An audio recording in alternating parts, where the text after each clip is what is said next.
Crypto Pirates Daily News, February 18, 2022. News headlines. Western Union's bread and butter is wanted by Coinbase crypto exchange. CoinJar introduces the world's first crypto-to-fiat MasterCard debit card. Notes from the crypto underground. The CFTC should regulate cryptocurrency, not other agencies. Solana and the cryptocurrency market are at the mercy of Vladimir Putin. The government has declared war on cryptocurrency criminals.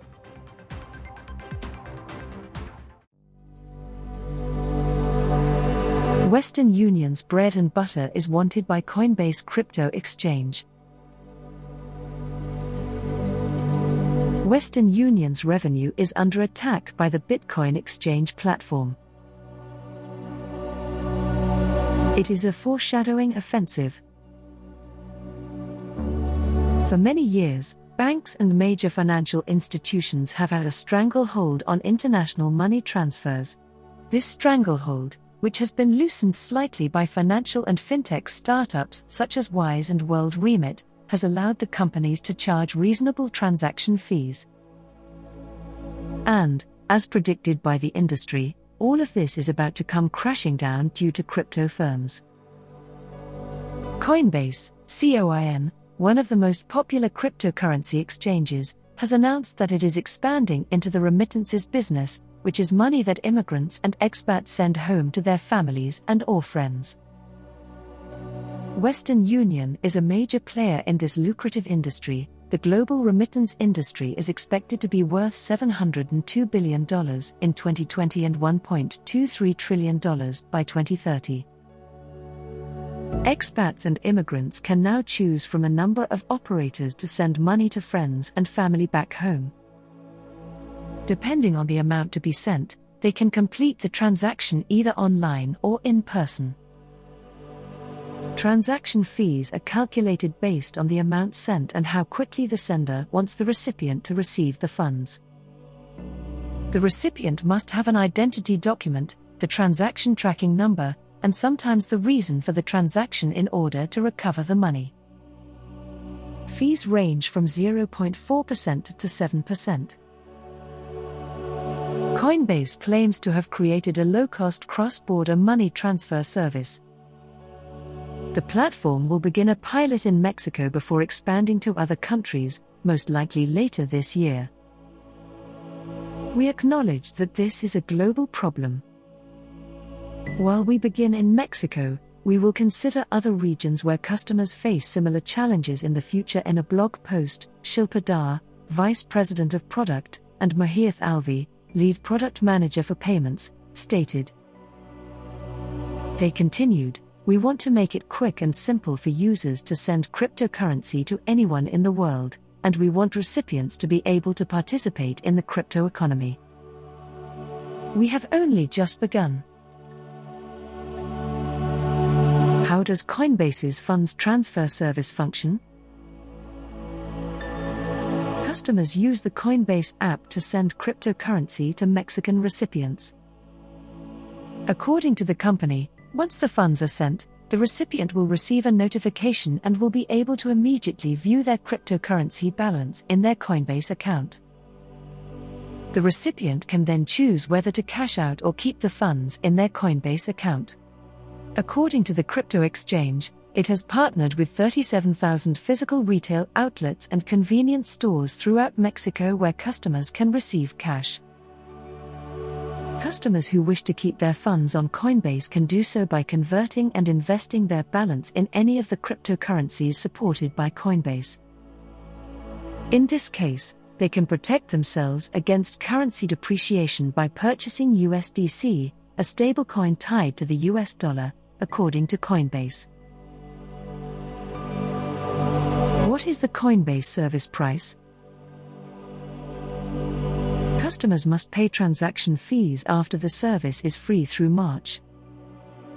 Coinbase has not yet specified the fees or whether they will be calculated based on the amount of the transactions. According to the crypto firm, these fees will be 25% to 50% less than traditional cross-border payment solutions. Coinbase is not the first crypto firm to seek to disrupt legacy remittance firms. Novi, a similar experiment, was launched in Guatemala by Facebook, now Meta Platforms. These companies, which are looking for new revenue streams, frequently explain that they are motivated by the cryptosphere's stated goal of combating financial exclusion.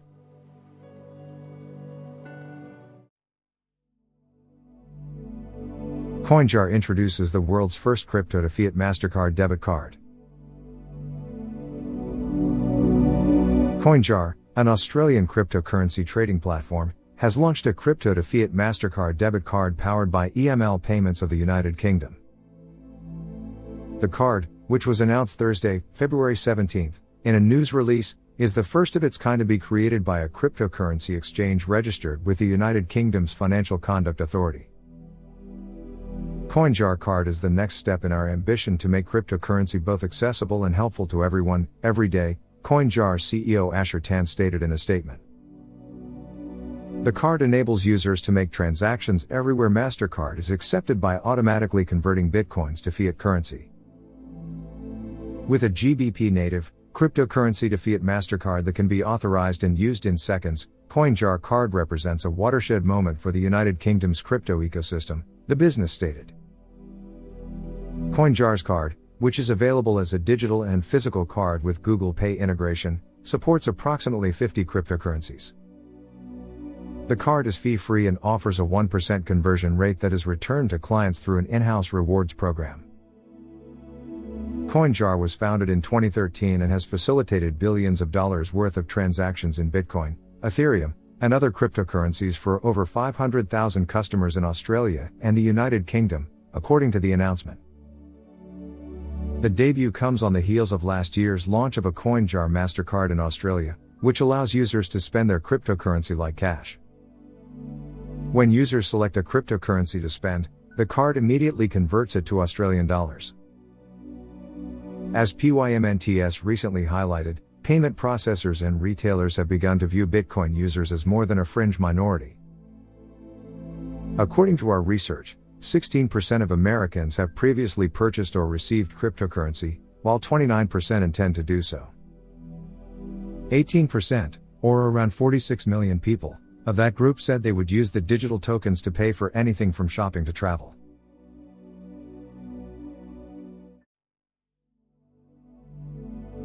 Notes from the crypto underground. For 2 days in a Denver nightclub, blockchain enthusiasts explored the possibilities of a completely new type of organization. Going to space is only the first step. As the usual crowds of investors and coders descended on downtown for one of the world's largest annual crypto gatherings, a more starry-eyed crowd congregated in the bowels of a cavernous nightclub here to plot the next stage of the techno revolution. While cryptocurrencies have already threatened to disrupt financial systems, supporters of another blockchain-based innovation want to change the way people do almost everything else: fighting climate change, building infrastructure, preserving historic photographs, and exploring outer space, to name a few of their projects. The decentralized autonomous organization is their tool. DAOs are mission-driven organizations whose members use blockchain technology, also known as a distributed digital ledger, to raise funds and make decisions collectively online without centralized control. In a nutshell, it's as if an online chatroom were used to run a business. Private businesses, sovereign nations, and most other existing organizations, in their opinion, have little chance in the face of these new groups. While many skeptics believe DAOs will be nothing more than a passing fad, the technology is already vulnerable to hacking and regulatory scrutiny. Skepticism was not the order of the day this week in Denver. DAOs are the future of human coordination, said James Tunningley, a former British diplomat who left his post in Nairobi, Kenya, last year to immerse himself in the world of blockchain.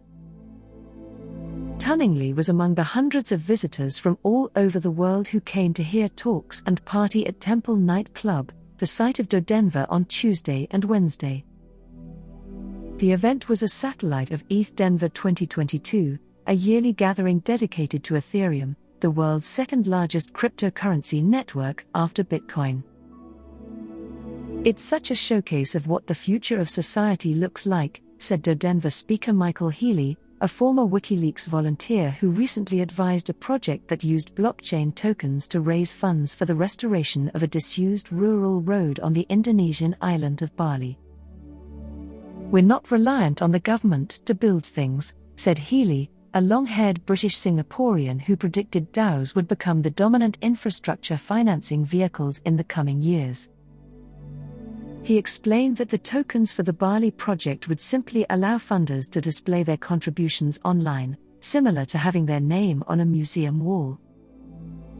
Future infrastructure projects could provide more practical incentives to token holders, such as allowing them to automatically receive toll revenues.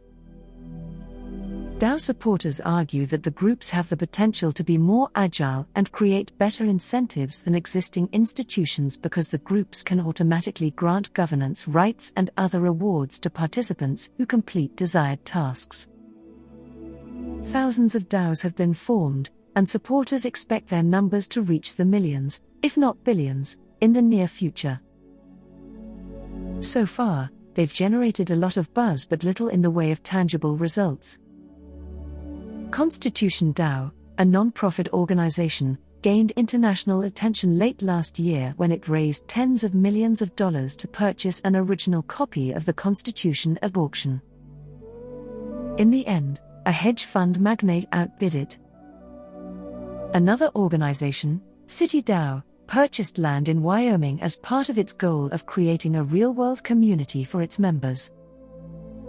However, the organization was hacked in January, and tens of thousands of dollars were stolen from its treasury. As DAO supporters look for their first mind-blowing accomplishment, hopes are focused on Moon DAO, a conference sponsor, which plans to launch some of its members into space on a private flight within the next few months. Pablo Moncada Larratis, a former Google engineer who quit his job to build a DAO that would allow groups of friends to pool access to their possessions, founded the group. He said the project was inspired by a passage from the Whole Earth Catalog, a 1960s counterculture publication with an anti-consumerist ethos. Moncada Larratis launched his second group, Moon DAO, late last year, with the initial goal of raising $450,000 to purchase a single Virgin Galactic spaceflight ticket. The organization raised more than $8 million at its inception, and Moncada Larratis claims it now has more than $30 million on hand. In January, the group announced that it had secured a soft reservation for multiple seats on a rocket being launched by Blue Origin, Jeff Bezos' space company. Moncada Larratis declined to elaborate on his organization's discussions with Blue Origin, which did not respond to a request for comment. He said the group was still on track to send members into space around the middle of the year, despite the speculative nature of the endeavor. "Everyone is just playing around with DAOs," he explained. "No one knows exactly what the blueprint is yet." On Tuesday, his organization sponsored the Full Moon Party, where blue hair was the look of the night and revelers were eager to discuss their blockchain ambitions. Shumo Chu, 35, demonstrated Vita DAO, a group dedicated to longevity research, and argued that DAOs provided a better system of incentives for advancing scientific knowledge than academic and pharmaceutical industry models. Jade Dharmawangsa, 21, promoted ReFi DAO, a network of environmental organizations. Beyond the talk of transformative potential, she explained, there was a more practical reason to organize as a DAO: the massive inflows of investment capital into crypto technologies. "We need the Web3 money," she said, referring to blockchain-based internet services as a whole. Throughout the day, Attendees sipped coffee at tables normally reserved for bottle service at a venue that will host Pauly D, the DJ best known for his star turn on MTV's Jersey Shore, later this month. Speakers there offered a mix of utopian visions and practical advice. This whole concept of a DAO is not a foreign concept, one speaker stated. For thousands and thousands of years, African villages and communities have done it this way. We're just removing all of these superfluous layers and getting back to the basics. A breakfast discussion on combating homelessness was hosted down the street by HER DAO, a feminist developer collective. Other speakers advised founders to avoid using words like interest and securitize, which could attract the attention of Washington regulators, who have begun to be concerned about the risks of crypto and are moving to limit an industry that prefers to write its own rules. Legal incorporation is a significant impediment to the DAO founders' audacious visions. While some jurisdictions, most notably Wyoming, have taken steps to create new legal structures for DAOs, the majority of the groups must first register under pre-existing structures before engaging in many real-world activities, such as opening a bank account. MoonDAO is one of the groups that must deal with such earthly concerns before its members can reach the stars. According to Moncada Laritis, the group is deciding where to register as a 501c3 unincorporated non-profit association.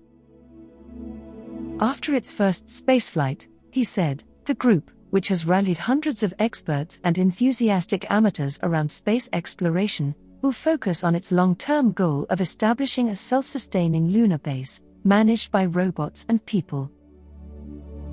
He speculated that the DAO, which has active members in China and is working to establish a presence in India, could compete with nation-states and private companies like SpaceX in the race to colonize the solar system.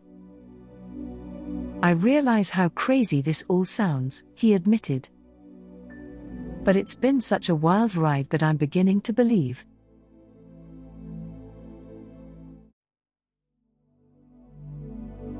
The CFTC should regulate cryptocurrency, not other agencies. The Commodity Futures Trading Commission, rather than the Securities and Exchange Commission or the United States Treasury, should oversee cryptocurrency markets, according to its former chairman in an interview with Yahoo Finance on Friday. As the debate over digital token oversight takes shape and the White House develops an overarching strategy, J. Christopher Giancarlo believes it is time for Congress to take the lead and allow his former agency to regulate the asset class. The FBI and Department of Justice have joined an interagency coalition that includes the SEC and Treasury. However, appointing the CFTC as primary regulator would make it easier for institutions to participate in retail markets because those markets would have a well-established federal regulator overseeing those markets, and looking after things like consumer protection, adequate funding, and protections against fraud and manipulation of those markets, Giancarlo explained to Yahoo Finance Live. The ex-regulator also proposed industry oversight by a self-regulatory organization, SRO, as well as a revision to how crypto assets are classified as financial instruments. Indeed, current CFTC Chair Rustin Bainum made the same pitch to lawmakers last week, with Congress set to be the final arbiter of any new regulations. The Federal Reserve is also considering issuing a digital dollar, a proposal that has been stymied by fears that a Fed coin would undermine the US dollar's dominance. Separately, the SEC has been ramping up enforcement actions in an effort to protect investors ahead of the Biden administration crafting an executive order, which Yahoo Finance reported could come as soon as next week. SEC Chair Gary Gensler has publicly asked lawmakers to introduce legislation. However, formal legislation is not expected to be enacted this year. Giancarlo told Yahoo Finance that while he expects a lot of proposals to flow in 2022, he doesn't see congressional consensus for a comprehensive crypto bill passing this year, owing primarily to the midterm elections. Totally antithetical. Giancarlo pointed out that the market's volatility is being exacerbated by the stalemate over cryptocurrency regulation. According to Giancarlo, the lack of clarity is a major barrier for many institutions such as insurance companies, pension funds, and hedge funds to justify investment in the asset class. At the moment, no federal agency has jurisdiction over spot trading in cryptocurrencies such as Bitcoin, BTC, and Ethereum, ETH. According to TradingView data, these two tokens account for more than 60% of the market's $2 trillion value. The CFTC's Behnam argued that, with Congress permission, the CFTC could bring order to the notoriously volatile market, citing a high number of cybersecurity issues, speculative retail trading, and the outstretched use of leverage. However, Nicholas Losurdo, a former SEC legal counsel who is now a partner with multinational law firm Goodwin, believes that delegating oversight to the CFTC would be completely antithetical given the SEC's current enforcement authority. The SEC's message is basically that everything is a security, both formally and informally, Losurdo stated to Yahoo Finance.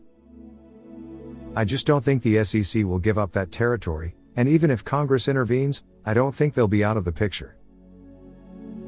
The attorney stated that dividing crypto oversight between the two agencies would be counterproductive.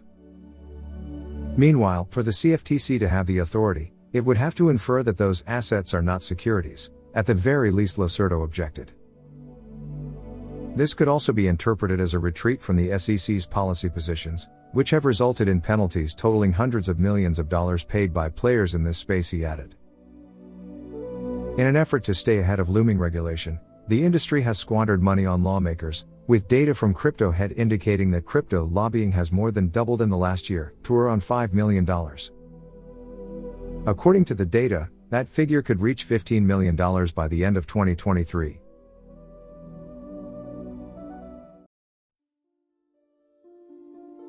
Solana and the cryptocurrency market are at the mercy of Vladimir Putin. Solana, like the crypto world, is a victim of current circumstances. It's becoming clear that we live in Russian President Vladimir Putin's world in the already dramatic year of 2022. Even decentralized cryptocurrencies such as Solana, SOL, which should theoretically be immune to geopolitical upheaval, are no match for his enormous power. Russia has been involved in a number of military engagements, redrawing the global map as it sees fit. Nonetheless, it appears that many people continue to consider China as the most significant geopolitical opponent of the United States, rather than Russia. This strikes me as odd, given that Russia has just pushed the world to the verge of World War III while also bringing the spirit and integrity of the Olympic Games into disrepute. I'm not sure what else the Kremlin can do to climb the adversary list of the United States. This leads me to Solana. Solana is one of the next wave of utilitarian blockchain projects, if you've been following the cryptocurrency field. In a nutshell, the first cryptocurrency, Bitcoin, BTC, established the feasibility of transmitting digital assets across a decentralized distributed network without the use of a third-party intermediary. Later, Ethereum, ETH, introduced smart contract technology, which enabled decentralization in a variety of applications.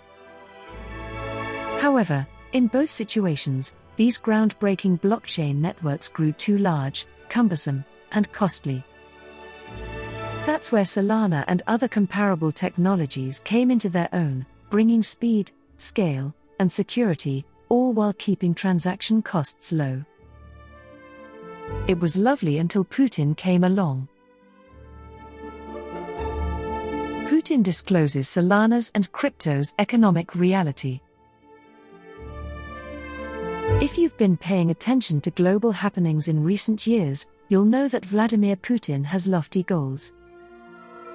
In fact, a 2016 piece in US News and World Report reported that Leon Panetta, a guy who served in a number of high-level government roles, publicly questioned Putin's motivation. "Let us not fool ourselves," Panetta said. Putin's primary goal is to re-establish the old Soviet Union. That is, after all, what motivates him. Restoring the Soviet Union, on the other hand, entails taking over Ukraine, or at the very least creating a pro-Russian puppet government in Kiev. So, if you know history and are prepared to be honest, the Kremlin's hostile stance against its neighbor isn't shocking. But the fact that it would go that far was alarming, revealing a key vulnerability in Solana and other advanced cryptos. You can boast about your speed, scale, and immutability all you want. Decentralization, democratization, and multi-shard operations are all magic blockchain terms that will knock you out. When it came down to it, most people couldn't care less about Solana's or any other crypto's technical prowess.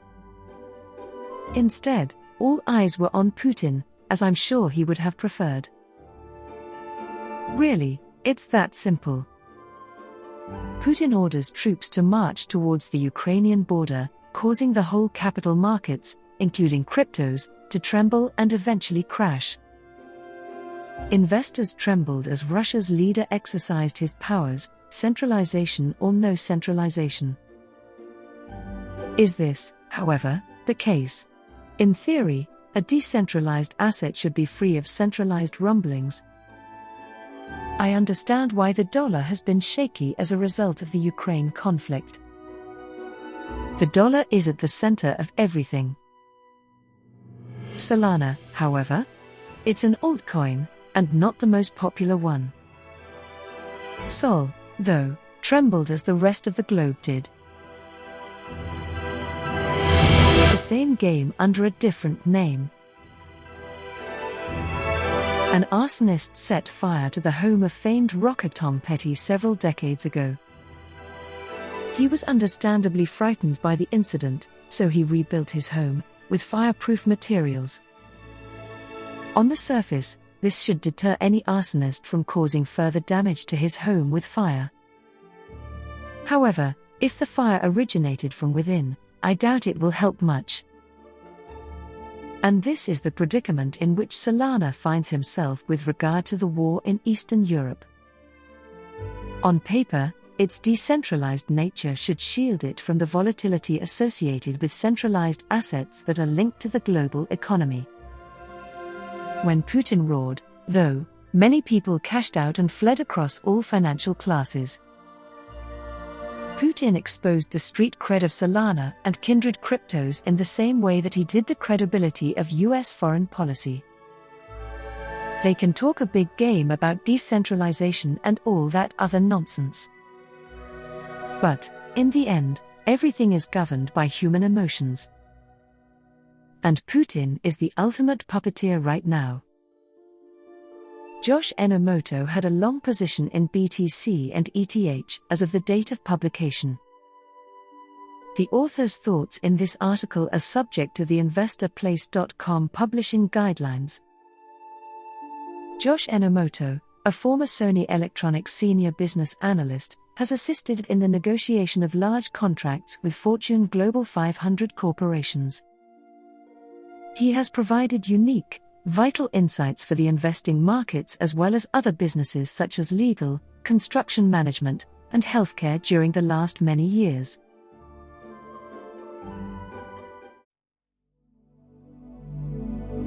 The government has declared war on cryptocurrency criminals.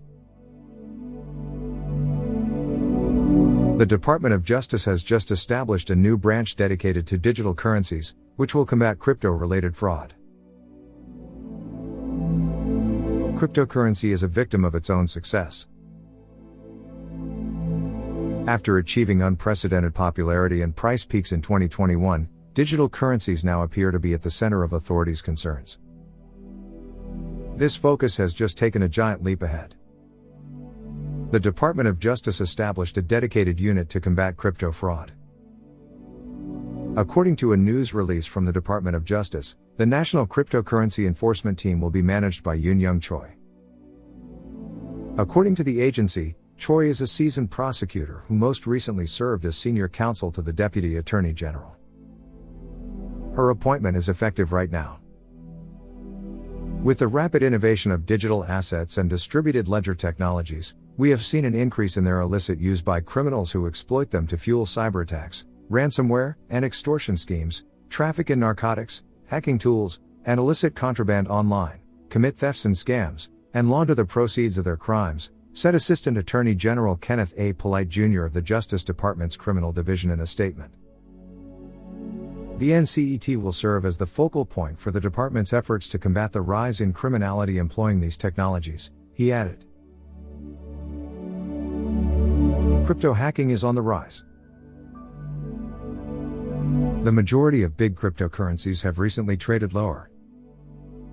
Bitcoin dropped 4.1% to $41,938.29, while Ethereum dropped 3.6% to $2,973.63. The NCET will identify, investigate, support, and pursue the department's cases involving the criminal use of digital assets, with a particular focus on virtual currency exchanges, mixing and tumbling services, infrastructure providers, and other entities that enable the misuse of cryptocurrency and related technologies to commit or facilitate criminal activity, according to the statement. According to the DOJ, the NCET will collaborate with many national security agencies, including U.S. attorneys' offices, the National Security Division, and the FBI. The declaration by the DOJ comes at a time when cryptopsier hacks are on the rise. Furthermore, according to Chainalysis, crypto fraudsters stole over $7.7 billion in Bitcoin in 2021, an increase of 81% from the previous year. Rug pulls, a relatively new sort of fraud widespread in the decentralized financial, or DeFi, ecosystem, were a major impact this year, according to the firm. Rug pulls happen when the producers of a cryptocurrency project, often a new token, abruptly depart it, taking the cash with them. The White House and Treasury are currently working on cryptocurrency regulation. Meanwhile, municipal initiatives in some states, including Tennessee, Arizona, and Colorado, appear to be adopting digital currencies.